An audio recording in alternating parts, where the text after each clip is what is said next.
passare. Ancora Giordano Mellaro, attenzione perché ha un gran destro e Coletti ci deve mettere le mani. Qui forse un fallo su Bongura, che riesce comunque a saltare bene l'uomo. Bongura con il destro proietti in qualche modo il miracolo, la palla rimane lì. Ma che azione di Bongura, ha fatto tutto da solo. Ancora Benfiso che riceve il pallone ora, allarga sulla destra verso Falconi, Falconi lo stop, il destro e Scarsella la mette in angolo.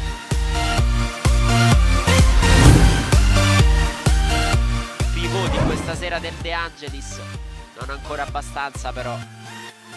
Restivo, attenzione perché ha un gran destro e qua in qualche modo deve Lucci andare a deviare.